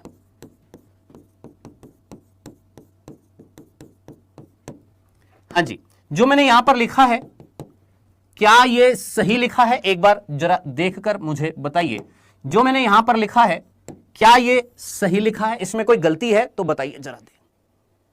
अभी एनसीईआरटी छोड़ देना, पहले पढ़ना, फोकस यहां पर रखना। जब मैं आपको एनसीईआरटी रीड कर रहा हूं तब वहां पर एनसीईआरटी रीड करना। अभी मुझे बताइए 1838 में, 1838 में एक जर्मनी के वनस्पति वैज्ञानिक यानी बॉटनिस्ट, नाम है इनका मैथियस स्लाइडेन, जिन्होंने कार्य किया किस पर? प्लांट्स पर। और कार्य करने के बाद उन्होंने बताया कि सभी पादप कोशिकाओं से बने होते हैं। क्या यह चीज सही लिखी है, या मैं बोलूंगा क्या यह चीज पूरी लिखी है या अधूरी लिखी है? क्या यह पूरा उन्होंने यही बताया? नहीं, उन्होंने एक चीज और ऐड करी। क्या? कि सभी पादप कोशिका एवं उनके उत्पाद से बने होते हैं।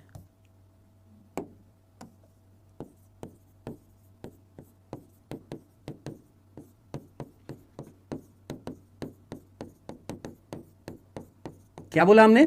जितने भी प्लांट्स हैं वो सारे के सारे कोशिका से तो बने ही हैं, साथ ही साथ उनके उत्पाद से बने हैं। समझ में आया? क्या वो जो स्टेटमेंट जो लिखी थी वो पूरी नहीं थी। पूरी क्या है कि इन्होंने बताया जितने भी प्लांट्स हैं वो किससे बने हुए? सेल से, और सेल के प्रोडक्ट से बने हुए हैं। किससे बने हुए? सेल से बने हुए, और उनके किससे बने हुए? प्रोडक्ट से बने हुए हैं। अब आप में से कोई मुझे बताए यहां पर ये उत्पाद क्या है। इतना तो समझ में आ गया कि बाहर आप प्लांट्स देखने जा रहे हैं, आपने प्लांट्स का अध्ययन किया। सपोज आप ही स्लाइडन हैं, आपने एक पेड़ का अध्ययन किया और बताया कि भैया पेड़ जो है, पादप जो है, वनस्पति जो है, प्लांट्स जो है वो कोशिका से बने हुए, ठीक है। लेकिन उसके बाद में एक और चीज ऐड की गई है, क्या? कोशिका एवं उनके उत्पाद से बने। ये उत्पाद क्या है? कौन सा उत्पाद? सर क्या ये पुरानी एनसीईआरटी में, अरे बांगड़ू ये नई एनसीईआरटी में भी यही चीज लिखी हुई है। तेरे को विश्वास नहीं हुआ? ये देख, मैं दिखा देता हूं। ये देख, ये देख, ये देख, ये देख, ये देख। हाँ जी, अध्ययन के बाद यह पाया पौधे विभिन्न प्रकार की कोशिकाओं से मिलकर बने होते हैं जो पौधों के आंसर मिल जाएगा। देख तेरे को मैं आंसर मिल जाएगा। मैं तेरे से उत्पाद पूछ रहा हूं, उत्पाद से बने होते हैं। यहां पर उत्पाद क्या है? उत्पाद क्या होएगा? अब कई बच्चे यहां पर बोलेंगे सर एक सेल है और सेल का प्रोडक्ट क्या होता है जो सेल से बाहर निकलेगा। मैंने कहा क्या? तो बोलेगा सर एंजाइम्स, सर हार्मोन्स। ये सेल के प्रोडक्ट हो गए, है ना। ये सेल थी और इस सेल ने एंजाइम निकाल दिए बाहर, इस सेल ने हार्मोन निकाल दिए, ये तो इसका उत्पाद होंगे। नहीं, यहां पर उत्पाद एंजाइम और हार्मोन की बात नहीं की गई है। तो फिर किसकी बात की गई है? यहां पर उत्पाद है क्या? ऊतक। याद रखना, किसकी बात करी गई है? ऊतक की बात की गई है, टिश्यू की बात की गई है।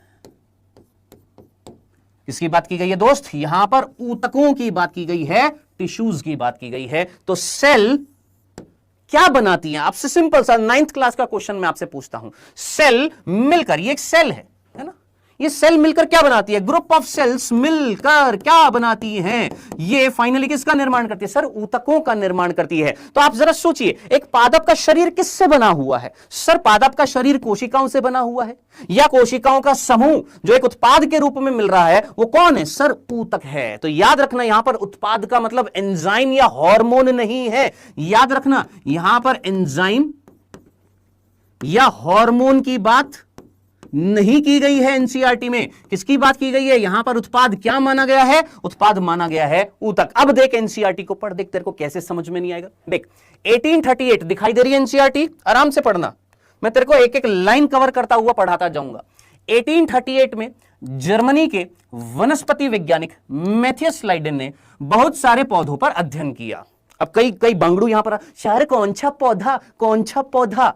प्लीज आपसे अनुरोध रहेगा, इस तरह की बर्बरता मेरे ऊपर ना डालिएगा, ठीक है। बहुत सारे पौधों का अध्ययन किया और बाद में यह पाया कि पौधे विभिन्न प्रकार की कोशिकाओं से मिलकर बने होते हैं जो पौधों में ऊतकों का निर्माण करते हैं। समझ में आया? क्या बोला कि कोशिका, क्या सभी पादप कोशिका और उनके उत्पाद से बनी है। अब ये जो लाइन जो थी ये पुरानी एनसीईआरटी में थी। नई एनसीईआरटी में क्या लाइन लिखी हुई है कि सभी पादप बहुत प्रकार की कोशिका, विभिन्न प्रकार की कोशिका जो मिलकर क्या बनाती है? उनका उत्पाद, जिसे हम क्या बोलते हैं? ऊतक बोलते हैं।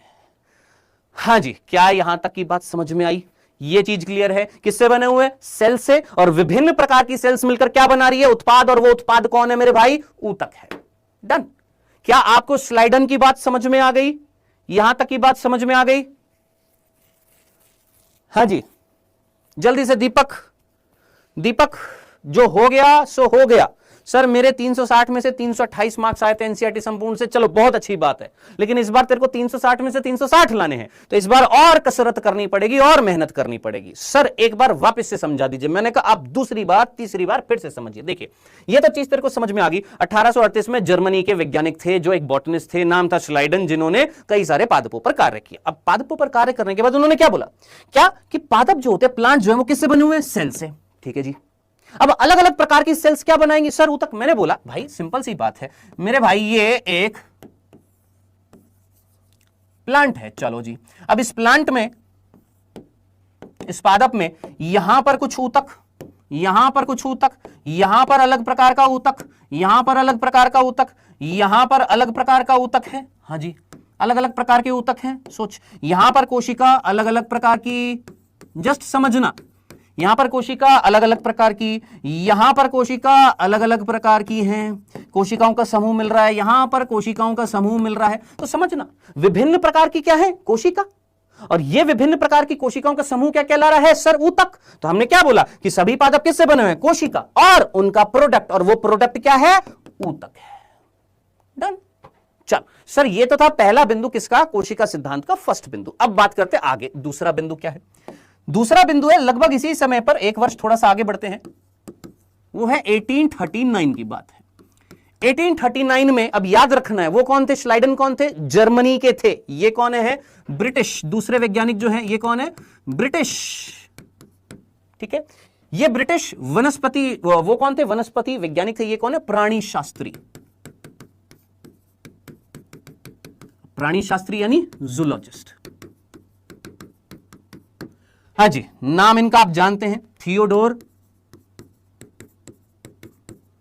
श्वान। चलिए जी, देखते कौन सा बालक आंसर देगा। इन्होंने बेटा अपना कार्य जो है वो किस पर किया। चलिए जी, आंसर जल्दी से। श्वान है, हाँ जी, जूलॉजिस्ट है, हाँ जी। सर नोट्स बनाना है क्या, बता दीजिए। हे भगवान मोरी मैया, कितनी बार बता दें आपको, एक बार में समझ में नहीं आ रहा। बनाना है बेटा, बिल्कुल बनाना है, नोट्स बिल्कुल बनाना है। कैसी बातें कर रहे हैं। हाँ जी सर, इसमें स्पीड और क्वालिटी का ऑप्शन नहीं आता। स्पीड का तो बेटा क्लास खत्म हो जाएगी, लाइव क्लास खत्म हो जाएगी, उसके बाद में स्पीड का ऑप्शन आएगा। हाँ जी, किस पर काम किया था, प्लांट्स पर काम किया, एनिमल्स पर काम किया, दोनों पर काम किया या एनिमल्स पर काम किया। आपको लगेगा क्या, श्वान जो कौन है, जूलॉजिस्ट हैं, प्राणी शास्त्री हैं, तो किस पर काम किया होगा, प्राणियों पर यानी एनिमल्स पर काम किया होगा। तो मेरे भाई इन्होंने कार्य अपना दोनों पर किया, पादप पर भी किया एवं जंतु पर भी किया। अब आपका माथा खिसकेगा, आप बोलेंगे सर जब दोनों पर काम किया, प्लांट्स पर भी किया, एनिमल्स पर भी किया, तो फिर हम इनको प्राणी शास्त्री क्यों बोल रहे हैं। अब मैं तेरे से एक प्रश्न पूछता हूं मेरे भाई, चलो कौन है, मान लेते हैं यहां पर रोशन बरदा जो है, वो रोशन बरदा जी हैं, रोशन भाई साहब हैं। रोशन जो है वो एक जूलॉजिस्ट है। कैसे, ध्यान से सुनना। रोशन ने आज तक मान लेते 100 से ज्यादा प्रकार के एनिमल्स पर कार्य किया, है ना। सिर्फ 2 से 3 प्लांट्स पर उन्होंने कुछ कार्य किया। अब बताओ मैं उनको क्या बोलूंगा, मैक्सिमम उनका कार्य किस पर था, अधिकतम वो किस पर कार्य कर रहे थे, जंतुओं पर कार्य कर रहे थे। लेकिन क्या उन्होंने पादपों पर नहीं किया, किया, बिल्कुल किया, लेकिन मैक्सिमम उनका कार्य किस पर था, जंतुओं पर था। इसीलिए हम उनको क्या बोलते हैं, जूलॉजिस्ट बोलते हैं। अब बात आ रही है उन्होंने पादपों पर कार्य किया, जंतुओं पर कार्य किया। अब क्या बताया उन्होंने 3 निष्कर्ष निकाले।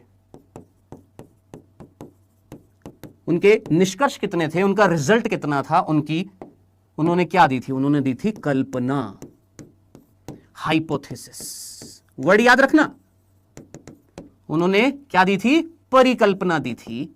उन्होंने क्या दी थी, हाइपोथेसिस दी थी, जिसे हम क्या बोलते हैं, श्वान की हाइपोथेसिस,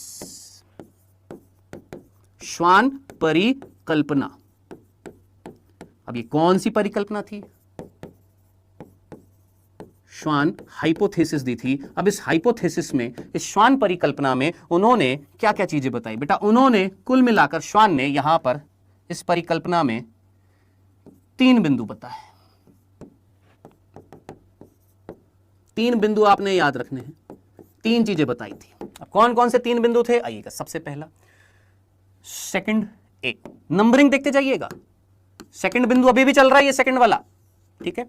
इसमें इस परिकल्पना का पहला बिंदु ए, पहला देखिए, उन्होंने अगर पादपों पर कार्य किया तो पादपों से संबंधित कोई चीज बताई, जंतुओं पर कार्य किया तो जंतुओं से संबंधित कोई चीज बताई। सबसे पहले हम बात करते हैं कि उन्होंने जंतुओं से संबंधित चीज क्या बताई थी। सबसे पहले ऑब्वियसली बात है, जूलॉजिस्ट है तो पहले जंतुओं की बात करेंगे। तो उन्होंने बताया क्या, सभी प्राणी जो होते हैं, प्राणी यानी एनिमल्स जो होते हैं, सभी प्राणी, कोशिका जो होती है, मेरे भाई पहले यहां पर सुन ले, फिर उसके बाद में बात कर लेना दोस्त। हाँ जी सर प्लीज रिपीट कर दो, कौन है, नितिन। नितिन रिपीट ही कर रहा हूं बेटा, बार बार रिपीट ही कर रहा हूं। अगर तू ध्यान से नहीं सुनेगा तो कैसे आएगी चीज तेरे को समझ में, मेरे को एक बात बता। रिपीट ही तो कर रहा हूं, है, रिपीट ही तो कर रहा हूं सारी चीज बार बार। तो थोड़ा पेशेंस बनाए रखो, चीजों को ध्यान से सुनो। हाँ जी, 1839 में ब्रिटिश प्राणी शास्त्री जूलॉजिस्ट जिनका नाम था थियोडोर श्वान, जिन्होंने अपना कार्य दोनों पर किया, लेकिन उनका मैक्सिमम कार्य जो था वो किस पर होता था, सर जंतुओं पर होता था, इसलिए वो जूलॉजिस्ट थे। तो क्या अगर कोई जूलॉजिस्ट है तो क्या वो पादपों पर कार्य नहीं कर सकता है क्या, उसके ऊपर बंदिश है क्या कि हाँ भैया तू जूलॉजिस्ट है, तू बिल्कुल भी हाथ भी नहीं लगाएगा प्लांट्स को? नहीं, ऐसा नहीं, उसने प्लांट्स पर भी काम किया, लेकिन उसका काम थोड़ा कम था, ज्यादा इससे संबंधित थे, इसलिए वो जूलॉजिस्ट थे। अब बात आ रही है उन्होंने इन दोनों पर क्या रिसर्च करी, क्या बताया। तो उन्होंने एक परिकल्पना दी जिसे हम श्वान की परिकल्पना बोलते हैं। अब इस श्वान की परिकल्पना के 3 बिंदु हैं। इन 3 बिंदुओं में से पहला बिंदु मैं यहां पर लिख रहा हूं, क्या, सभी प्राणी कोशिकाओं के बाहर एक आवरण होता है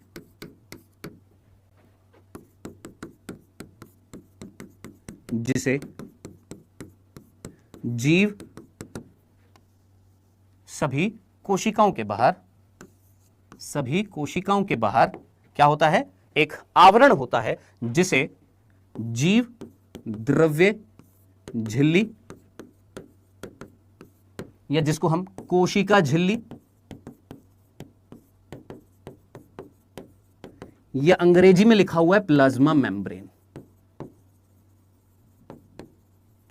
कहते हैं। क्या ये पहला बिंदु सिंपल सा था, इसमें समझ में आ गया? हाँ जी, हाँ भाई, क्या ये पहला बिंदु सिंपल सा है, इसमें कोई दिक्कत? सर उन्होंने निरीक्षण किया, अरे निरीक्षण परीक्षण और एनालिसिस और मेरे भाई एक्सपेरिमेंट किया और करने के बाद में कोई परिकल्पना ही तो देगा, हाइपोथेसिस ही तो देगा। तो उसने ये अपनी हाइपोथेसिस दी है ना, निरीक्षण किया, परीक्षण किया और क्या बोल सकते हैं, उसने अपना एक्सपेरिमेंटेशन किया।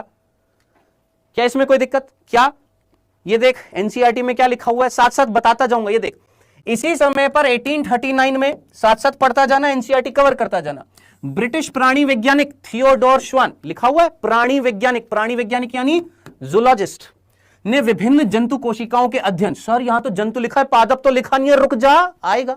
विभिन्न जंतु कोशिकाओं के अध्ययन के बाद पाया कि कोशिकाओं के बाहर एक पतली परत मिलती है जिसे आजकल जीव द्रव्य झिल्ली कहते हैं।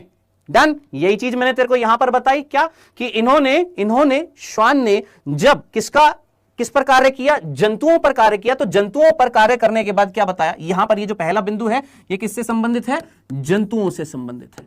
जंतुओं पर जब कार्य किया तो क्या बताया, सभी कोशिकाओं के बाहर एक आवरण होता है जिसे जीव द्रव्य झिल्ली कहते हैं। बस एक चीज यहां पर रह गई और वो क्या, पतला आवरण।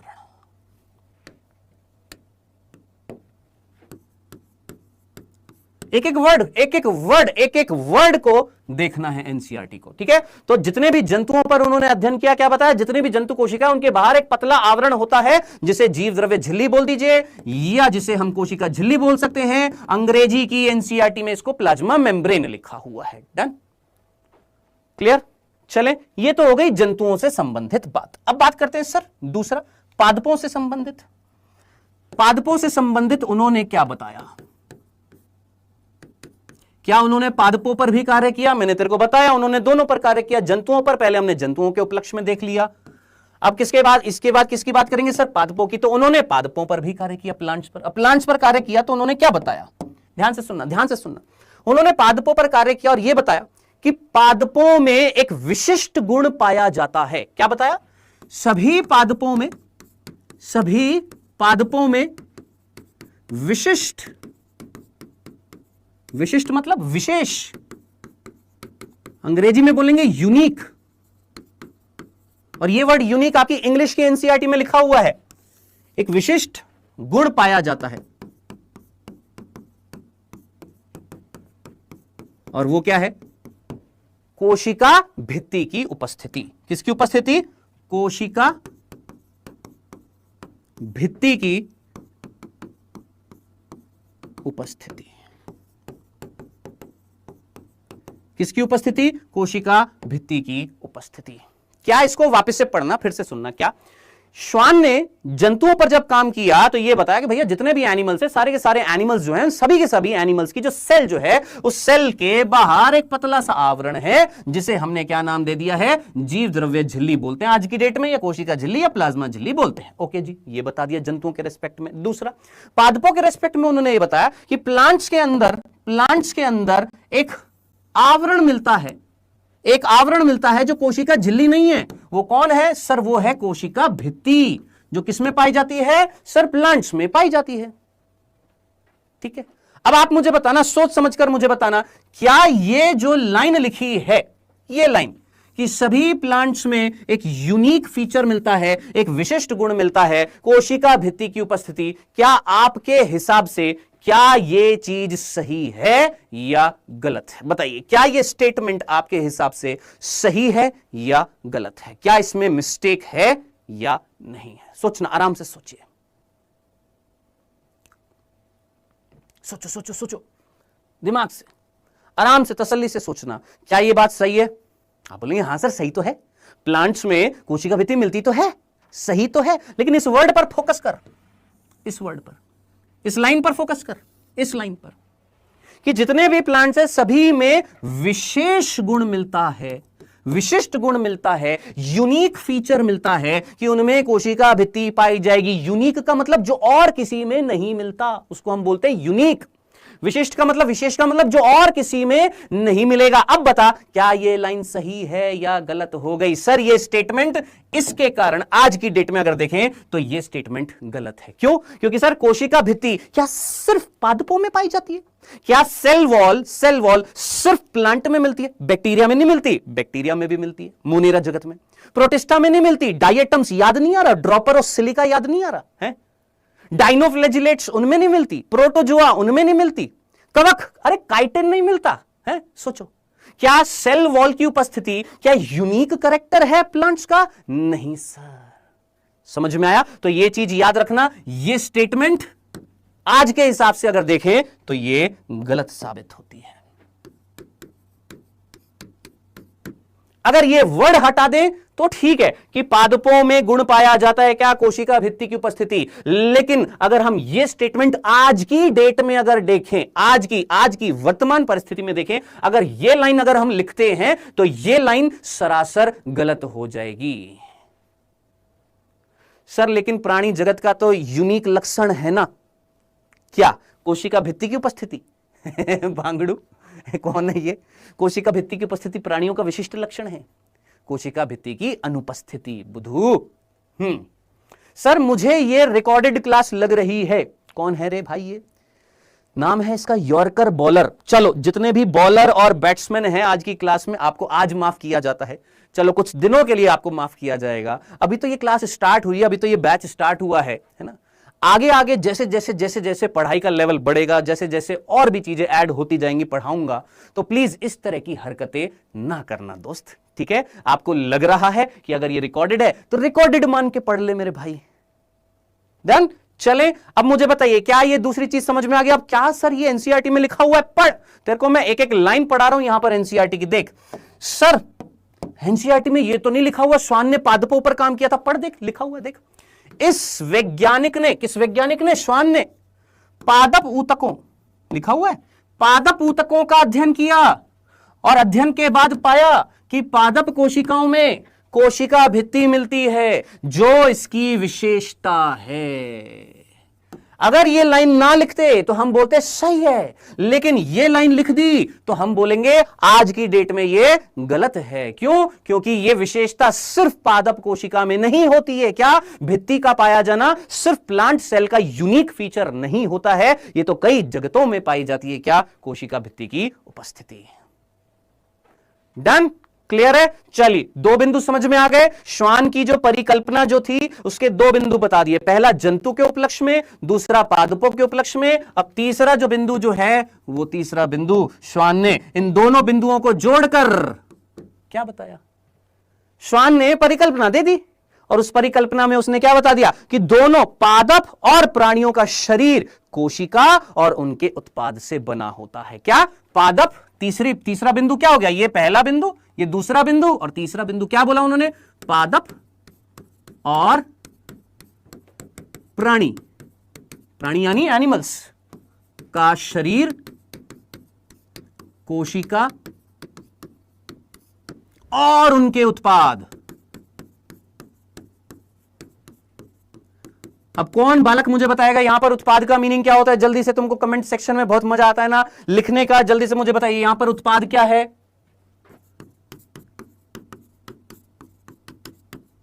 जल्दी से यहां पर उत्पाद की बात करिए। व्हाट इज उत्पाद? यहां पर प्रोडक्ट क्या है? वेल डन, बहुत ही बढ़िया कशिश। यहां पर उत्पाद का मतलब टिश्यू है ना, टिश्यू टिश्यू टिश्यू है मेरे भाई, टिश्यू।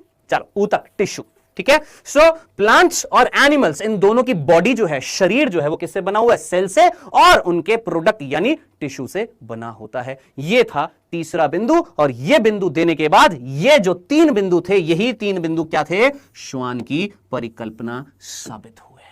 क्या यहां तक किसी को कोई दिक्कत? कोई कंफ्यूजन तो नहीं था? चलें आगे, डंडना डंडन, ये हो गई श्वान की बात, ये हो गई स्लाइडन की बात। अब दोनों कहीं ना कहीं मिले, राह चलते हुए कहीं ना कहीं दोनों एक दूसरे से टकराए, और टकराने के बाद दोनों की बात हुई, और दोनों की जब बात हुई तो स्लाइडन और श्वान। तीसरा बिंदु, बिंदु समझना किस तरीके से हम लिख रहे हैं। यह था पहला बिंदु, किस चीज का? स्लाइडन का। दूसरा श्वान, श्वान के कार्य में 3 बिंदु थे उसकी परिकल्पना में, ए बी सी। अब तीसरा बिंदु है क्या? स्लाइडन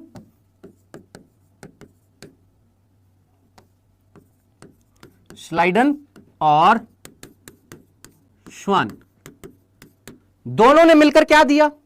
दोनों ने मिलकर क्या दिया? कोशिका सिद्धांत परिकल्पना नहीं दी थी, हाइपोथेसिस नहीं दी थी, प्रतिपादित की थी। कोशिका सिद्धांत प्रतिपादित किया, कोशिका सिद्धांत प्रतिपादित किया।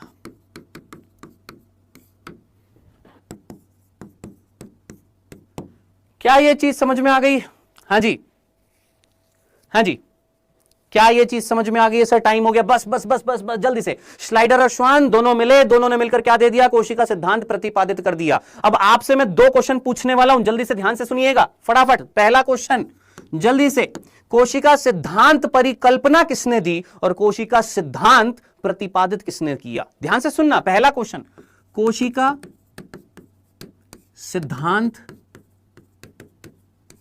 परिकल्पना किसने दी? दूसरा क्वेश्चन, कोशिका सिद्धांत प्रतिपादित किसने किया या किसने प्रस्तुत किया? 2 अलग अलग लाइनें हैं, दिमाग खोल देंगे। हाँ भैया, पहले का आंसर कोशिका सिद्धांत की परिकल्पना। तो याद रखना मेरे दोस्त, ये जो आपने यहां पर पढ़ा है ना, श्वान की परिकल्पना, इसी श्वान की परिकल्पना को कोशिका सिद्धांत की परिकल्पना भी कहा जाता है। भूल मत जाना। तो आपसे कोई पूछे कि कोशिका सिद्धांत की कल्पना सबसे पहले किसने करी, कि जरा खुद सोच, क्या कोशिका सिद्धांत सबसे पहले क्या स्लाइडन ने कल्पना करी? नहीं सर।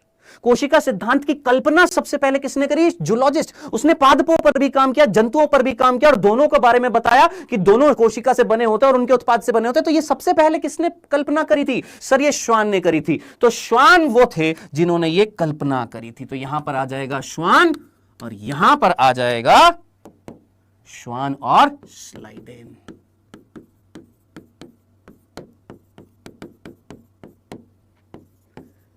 बोलिए मेरे भाई, क्या ये दोनों क्वेश्चंस का मीनिंग समझ में आ गया है? नौशाद अंसारी पिछले साल की तरह फिर स्पैमिंग कर रहा है, मत कर मेरे भाई, मत कर मेरे दोस्त, बांगड़ू मत कर। क्या ये दोनों चीजें समझ में आ गई है? स्लाइडन और श्वान ने प्रस्तुत किया, मिलकर इस सेल थ्योरी को प्रस्तुत किया, लेकिन उसकी कल्पना पहले किसने कर ली थी मेरे भाई? श्वान ने कर ली थी। डन? क्लियर है? अभी खत्म नहीं हुआ है, यहां तक की बात सिंपल सी थी। चलें आगे। अब आप मुझे बताएं, क्या ये कोशिका सिद्धांत जो था ये सफल था, असफल था, पूर्ण था या अपूर्ण था? हाँ जी, क्या ये कोशिका सिद्धांत पूर्ण था या अपूर्ण था? चौथा बिंदु जल्दी से, ये कोशिका सिद्धांत पूर्ण था या अपूर्ण था? ये कोशिका सिद्धांत, ये सेल थ्योरी, ये कंप्लीट थी या इनकंप्लीट थी? आप जानते हैं ये अभी पूर्ण नहीं था या असफल था। क्यों असफल था? सर असफल इसलिए था क्योंकि सफल तो केवल मटर होता है, ये इसलिए क्या थे? असफल थे। नहीं, ये पूर्ण या असफल इसलिए था क्योंकि ये नहीं बता पाए, क्या नहीं बता पाए? कि नई कोशिका का निर्माण कैसे होता है। क्या नहीं बता पाए? नई कोशिका का निर्माण कैसे होता है। ठीक है, ये पहली क्लास थी दोस्त, आराम से पढ़ना था। एनसीईआरटी की एक एक लाइन की बारीकी को समझना पड़ेगा आपको, चाहे आप कहीं पर भी पढ़ें, कैसे भी पढ़ें, एनसीईआरटी की एक एक लाइन को समझना पड़ेगा, उससे खुद क्वेश्चंस बनाने पड़ेंगे, ये सारी की सारी चीजें करनी पड़ेंगी। तो नई कोशिका का निर्माण कैसे होता है ये सेल थ्योरी नहीं बता पाई, ये अपूर्ण थी। अब आप मुझे बताइए इसको पूरा किसने किया? सर पांचवा बिंदु, इसको सफल किसने बनाया? तो क्या यहां पर वर्ष याद रखना पड़ेगा? बिल्कुल याद रखना पड़ेगा, 1855। देखो 3 वर्ष अभी तक आए हैं एनसीईआरटी में, 1838, 1838 स्लाइडन, 1839 श्वान, 1855 केवल 3 ही वर्ष आए हैं, सिर्फ यही वर्ष याद रखने हैं अभी तक, और कोई एक्स्ट्रा वर्ष याद नहीं रखना है। तो 1855 में रडोल्फ विर्चो, याद आ रहा है? अंग्रेजी में बोलते हैं रुडोल्फ विर्चो, हिंदी में यही लिखा हुआ है रडोल्फ विर्चो। इन्होंने एक स्टेटमेंट दी, ओमनिस सेलुला ई सेल्ला, ओमनिस सेल्ला ई सेल्ला, ओमनिस सेल्ला ई सेल्ला, ए सेल्ला वो सेल्ला, ये सेल्ला वो सेल्ला, कौन सेल्ला? तो इन्होंने स्टेटमेंट दिया कौन सा? ओमनिस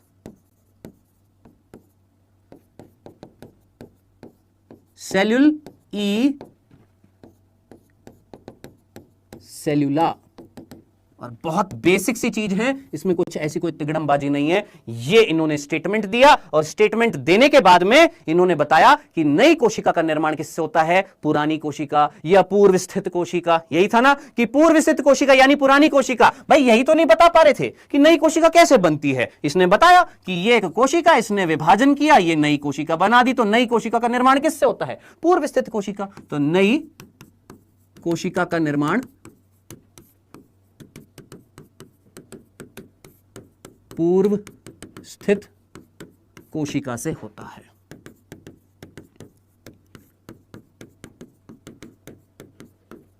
ठीक है दोस्त, सो ये था ओमनिस सेल्युला ई सेल्युला का मीनिंग। अब क्वेश्चन यहां पर आ रहा है, जल्दी से फटाफट टाइम हो गया है। बस अपने पास कितने मिनट बचे हैं? 7 मिनट बचे हैं। तो अपन एक क्वेश्चन बस दे देता हूं इनको, बस ठीक है, क्वेश्चन दे देता हूं।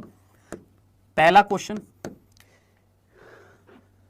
नवीन कोशिका सिद्धांत किसने दिया? दूसरा, रूपांतरित कोशिका सिद्धांत किसने दिया? तीसरा,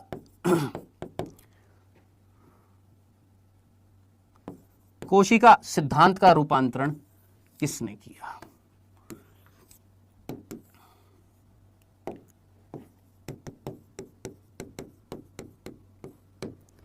डन। ये 3 क्वेश्चन है, ये सिंपल से 3 क्वेश्चन आज आराम से सोच लेना। जब मैं कल आऊंगा तो यही स्लाइड दिखा दूंगा आपको। इस स्लाइड में ये 3 क्वेश्चन है। नवीन कोशिका सिद्धांत यानी नियो सेल थ्योरी यानी नई सेल थ्योरी किसने दी? रूपांतरित कोशिका सिद्धांत किसने दिया? कोशिका सिद्धांत का रूपांतरण किसने किया? ये 3 यहां पर आपने भरने हैं। आज आराम से भरिएगा, कोई भी दिक्कत हो बिंदास मेरे से पूछिएगा कल आकर, ठीक है? क्वेश्चन नोट डाउन कर लीजिए, आज का ये होमवर्क मान के चलना है आपने। पेज नंबर 87 से मैंने आपको 3 क्वेश्चन करा दिए, उससे पहले मैंने यहां पर 2 क्वेश्चन आपको ये दिए। 3 क्वेश्चन मैं होमवर्क के रूप में सिंपल से ये दे रहा हूं। कल जब मैं आऊंगा तो उसके बाद ये पेज नंबर 87 जो है, ये पेज नंबर 88 जो है, इस 88 पर 13 टोटल 13 क्वेश्चन है। ये 13 क्वेश्चन मैं आपको कल कराऊंगा। ये पेज नंबर 88, इससे संबंधित 13 क्वेश्चन ये मैं आपको कल कराऊंगा। डन। सर इसकी पीडीएफ कहां मिलेगी? एप्लीकेशन पर मिलेगी, डाउटनट की एप्लीकेशन पर मिलेगी। आज का लेक्चर इतना ही रहने वाला है दोस्त। सो आज अपन इतना ही पढ़ेंगे और कल के लेक्चर में हम इसको आगे और बढ़ाएंगे और कल के लेक्चर में हम प्रोकैरियोटिक सेल पढ़ना स्टार्ट करेंगे। तो मिलते हैं बेटा कल के लेक्चर में। यहां तक कोई दिक्कत परेशानी 1 मिनट है, जल्दी से आप पूछ सकते हैं फटाफट। हाँ जी सर, अगर नीट में पूछ लिया कि कोशिका भित्ति विशेषता है कि नहीं, तो ये किसने बताया? श्वान ने बताया था। ठीक है, ऐसे ही पूछा जाएगा, कुछ अपने हिसाब से कुछ अगड़म तिगड़म बिगड़म मत बनाना है। ठीक है, चलो तो आज की क्लास इतनी होगी। अब इसके बाद आपकी नेक्स्ट क्लास होगी 5:45 पर। मिलते हैं कल। ये था एक तरीके से पहली क्लास बायो की, आरंभ बैच की। कल अपन आगे बढ़ेंगे और सेशन को, इस क्लास को आगे बढ़ाएंगे। चैप्टर का नाम है कोशिका जीवन की इकाई। तब तक के लिए नमस्कार, बाय बाय, टेक केयर, धन्यवाद।